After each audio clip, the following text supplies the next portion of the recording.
Dear friends, greetings और अभिवादन।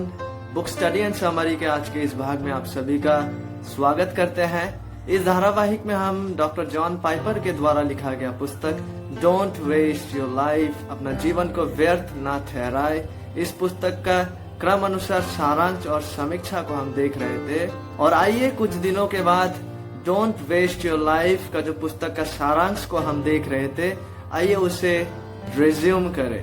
और अब तक में हमने चैप्टर 1 अध्याय 1 को देख चुके थे और हम अध्याय 2 में आप पहुंचे थे। और अध्याय 2 इस विषय में था कि डॉक्टर जॉन पाइपर को अपने जीवन में वो ब्रेक थ्रू कैसा मिलता है। और वह कहता है कि मसीह का सुंदरता, the beauty of Christ my Joy.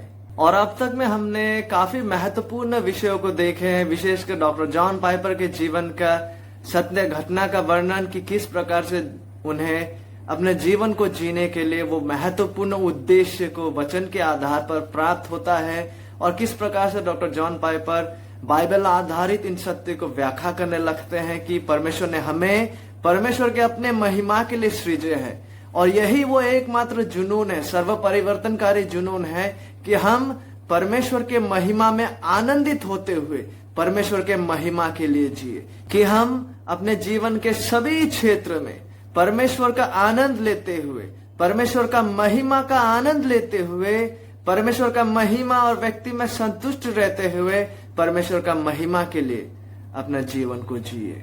और हमने चैप्टर 2 में से यह भी देखे थे कि किस प्रकार से बहुत सारा लोगों को यह वास्तविकता प्रेम नहीं लगता, उन्हें यह प्रेम किया जाना नहीं लगता जब उन्हें यह बताया जाता है कि परमेश्वर ने उन्हें और हम सबों को परमेश्वर के महिमा के लिए सृजा है। उन्हें ऐसा लगता है कि वह इस्तेमाल किए जा रहे हैं। यह इसलिए है क्योंकि आज हमारे आधुनिक युग में जिस प्रकार से प्रेम शब्द को व्याख्या किया जाता है, लगभग हर जगह अधिकांश रीति से प्रेम का जो परिभाषा है वो बाइबल आधारित नहीं है। हजारों तरीके से हमें यह सिखाया जाता है कि प्रेम किया जाना या फिर प्रेम प्राप्त करना मतलब अपना जो सेल्फ एस्टीम है, आत्मसम्मान है, उसे बढ़ाना और उस व्यक्ति को उसके विषय में अच्छा महसूस करवाना।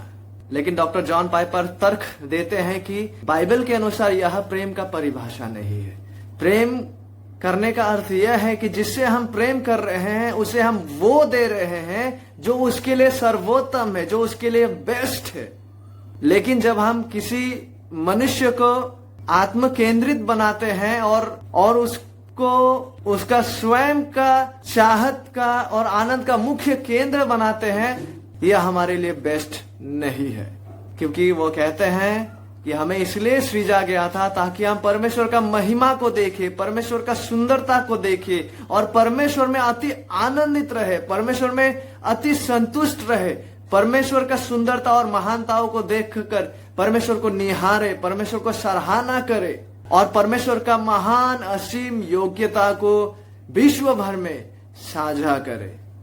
और जब हम लोगों को अति संतुष्टिदायक परमेश्वर के विषय में साझा नहीं करते, जब हम लोगों को all satisfying God, the God of the Bible की और पॉइंट नहीं करते, तो हम वास्तव में लोगों से प्रेम नहीं कर रहे होते। और जरा सोचिए कि ग्रैंड कैनियन के जैसा महान जगह के सामने खड़े होकर जब कोई व्यक्ति ग्रैंड कैनियन का महानता को अनुभव करते हुए उसमें आश्चर्यचकित होने के बजाय जब कोई व्यक्ति अपने स्वयं के तथाकथित महानता के विषय में सराहना करने लगता है, यह कितना ही बेतुका और बेवकूफी होगा। क्योंकि ऐसे क्षणों में हमें उस सुंदरता, उस महानता को सराहना करने के लिए सृजा गया है जो हमारे बाहर है।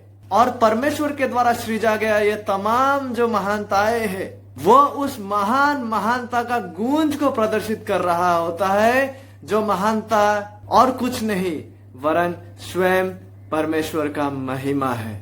इसीलिए पवित्र शास्त्र कहता है भजन 19 अध्याय 1 पद में, आकाश परमेश्वर की महिमा का वर्णन कर रहा है और आकाश मंडल उसकी हस्तकला को प्रकट कर रहा है। तो किसी से प्रेम करना या प्रेम किए जाने का अर्थ क्या है? प्रेम इससे संबंधित है कि एक मरता हुआ प्राण को जीवन देने वाला परमेश्वर का महिमा का सुंदरता को दिखाना, उसके सामने यह दिखाना, प्रदर्शित करना, व्यक्त करना, साझा करना। और परमेश्वर को प्रदर्शित करने के लिए, परमेश्वर को साझा करने के लिए लक्ष्य ना रखना मतलब प्रेम ना करना है, क्योंकि हमें हमारा जीवनों में सबसे अधिक, सबसे गंभीर तरीके से, सबसे गहराई से परमेश्वर की आवश्यकता है। बगैर परमेश्वर के सारे चीजों को प्राप्त करना मतलब जीवन का अंत में जाकर विनाश होना है। और यदि आप मनुष्य के अनंत आनंद के लिए मनुष्यों को परमेश्वर की ओर इंगित नहीं करते, परमेश्वर की ओर पॉइंट नहीं करते, तो आप वास्तव में उनसे प्रेम नहीं कर रहे हैं। तो फिर हम अपना जीवन को वेस्ट कर रहे हैं। और अब जरा परमेश्वर के प्रेम के विषय में सोचिए। परमेश्वर किस प्रकार से हमसे प्रेम करते हैं, परमेश्वर हमसे कैसे प्रेम रखते हैं। परमेश्वर हमें सर्वोच्च रीति से सर्वश्रेष्ठ को देने के द्वारा प्रेम रखते हैं। और वो सर्वश्रेष्ठ और वो बेस्ट स्वयं परमेश्वर है, ताकि हम परमेश्वर में होकर, ताकि हम परमेश्वर में अनंत काल के लिए आनंदित और संतुष्ट रह सके। बाइबल इसे स्पष्ट कर देता है। यूहन्ना 3:16 में यीशु मसीह कहते हैं, क्योंकि परमेश्वर ने जगत से ऐसा प्रेम रखा कि उसने अपना एकलौता पुत्र दे दिया, ताकि जो कोई उस पर विश्वास करे वो नष्ट ना हो वरन अनंत जीवन पाए। परमेश्वर ने हमसे इस प्रकार से प्रेम किए हैं कि उन्होंने उनका अपना एकलौता पुत्र का कीमत को देकर हमें अनंत जीवन दिए हैं। और अनंत जीवन दिए जाने का मतलब क्या है? अनंत जीवन का मतलब क्या है? क्या इसका मतलब हम मनुष्य का अपना आत्मसम्मान को बढ़ाना, या फिर हम जैसे हैं उसी में अच्छा महसूस करना, या फिर स्वर्ग में एक ऐसा कमरा बनाना जहां हमारा चारों ओर केवल आईना ही आईना है, जहां हम केवल अपने आप को देख रहे हैं? बिल्कुल नहीं। यीशु मसीह एग्जैक्टली कहते हैं कि अनंत जीवन का मतलब क्या है। यूहन्ना 17:3 और अनंत जीवन यह है कि वे तुझ एकमात्र सच्चे परमेश्वर को और यीशु मसीह को जिसे तूने भेजा है जाने। अनंत जीवन का मतलब है एकमात्र सच्चा जीवित परमेश्वर को और उसके पुत्र यीशु मसीह को जानना। उसको छोड़ एक मनुष्य को कोई भी दूसरा विषय, वस्तु, व्यक्ति सच्चा संतुष्टि प्रदान नहीं कर सकता। हमें इसलिए सृजा गया है ताकि हमारा प्राणी, हमारा अस्तित्व उस महान व्यक्ति जो असीम मूल्य के हैं उसके सम्मुख खड़े होकर उसका सुंदरता को देखते हुए उन्हें सराहना करे, उन्हें निहारे। डॉक्टर जॉन पाइपर कहते हैं, this is what I have been trying to say, God loves us by liberating us from the bondage of self so that we can enjoy knowing and admiring him forever। परमेश्वर हमें इस रूप से प्रेम किए हैं ताकि परमेश्वर हमें अपने बंधन से छुड़ाए, ताकि हम उन्हें जानने और उन्हें सराहना करने में अनंत काल के लिए आनंदित रहे। प्रेरित पतरस ने जो कहे थे उस पर एक बार विचार करें। पहला पतरस 3:18, इसलिए कि मसीह ने भी अर्थात अधर्मियों के लिए धर्मी ने पापों के कारण एक बार दुख उठाया ताकि हमें परमेश्वर के पास पहुंचाए।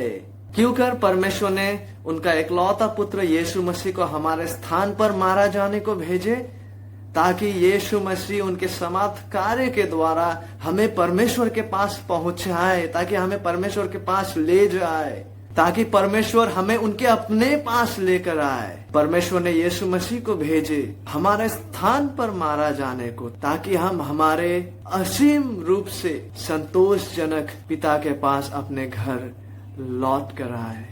परमेश्वर ने अपने प्रेम में आकर उनके पुत्र को भेजने के द्वारा एक असीम मूल्य को चुकाए। इस प्रकार से परमेश्वर ने हमसे प्रेम किए ताकि हम यीशु मसीह में होकर परमेश्वर के महानता और महिमा और सुंदरता को देखने और उसका व्यक्ति में संतुष्ट होने और उन्हीं में अनंत काल के लिए आनंदित होने का अवसर को और आशीषों को प्राप्त करें। और यदि ये सच है, और ये सच है, इसीलिए भजनकार भजन 16:11 में कहता है, तू मुझे जीवन का रास्ता दिखाएगा, तेरे निकट आनंद की भरपूरी है, तेरे दाहिने हाथ में सुख सर्वदा बना रहता है। क्या आप अभी भी कहेंगे कि परमेश्वर के महिमा के लिए सृजा जाने का अर्थ यह है कि हम इस्तेमाल किए जा रहे हैं? अब धीरे धीरे हम ये देख पा रहे हैं कि परमेश्वर ने हमें उनके महिमा के लिए सृजे हैं। और डॉक्टर जॉन पाइपर कहते हैं कि God is most glorified in us when we are most satisfied in Him. परमेश्वर हमारे द्वारा सबसे अधिक महिमा तब प्राप्त करते हैं जब हम परमेश्वर में, उन्हीं में सबसे अधिक संतुष्ट और आनंदित रहते हैं। परमेश्वर वो अकेला जन और व्यक्ति है जिनके लिए अपने आप का महिमा को बढ़ावा देना, जिनके लिए सेल्फ एक्सोल्टेशन मोस्ट लविंग क्रिया है, सबसे अधिक प्रेममय कार्य है। और परमेश्वर को छोड़कर दूसरा कोई भी व्यक्ति जो अपने आप को महिमान्वित या एग्जॉल्ट कर रहे होते हैं, वो हमें हमारा मुख्य सर्वश्रेष्ठ जरूरत जो कि स्वयं परमेश्वर है उससे डिस्ट्रैक्ट या भ्रमित कर रहे हैं। लेकिन यदि परमेश्वर स्वयं का महिमा को बढ़ावा देते हैं, अपने आप को एग्जॉल्ट करते हैं, तो परमेश्वर उस महान सत्य की ओर हमारा केंद्र को आकर्षित कर रहे होते हैं, जिसे या जिसकी हमें अपने जीवनों में हमारा सच्चा और अनंत आनंद के लिए, उद्धार के लिए सबसे अधिक आवश्यकता है, और वो है स्वयं परमेश्वर। डियर फ्रेंड्स, आखिरकार आई होप कि हम इन सत्य को समझ रहे हैं कि प्रेम किए जाने का अर्थ क्या है, और परमेश्वर जब हमसे प्रेम करते हैं तो किस रूप से वो प्रेम करते हैं, किस रीति से वो हमसे प्रेम करते हैं। और साथ ही साथ आई होप कि हम इस सच्चाई को भी समझ रहे हैं कि हमें और आपको इसीलिए सृजा गया है ताकि हम परमेश्वर के महिमा के लिए जिए, अर्थात परमेश्वर के महिमा में आनंद लेते हुए परमेश्वर का महिमा के लिए जिए। यही वो एकमात्र जुनून है, जो जुनून परिवर्तन को लाता है, जो जुनून हमें अपना जीवनों को वेस्ट नहीं करवाते हैं, और वो जुनून है हमारे जीवनों का सभी क्षेत्र में परमेश्वर का महिमा का आनंद लेते हुए परमेश्वर का महिमा करना, और साथ ही साथ परमेश्वर का व्यक्ति और महिमा का असीम योग्यताओं और मूल्यों को दूसरों के साथ साझा करना।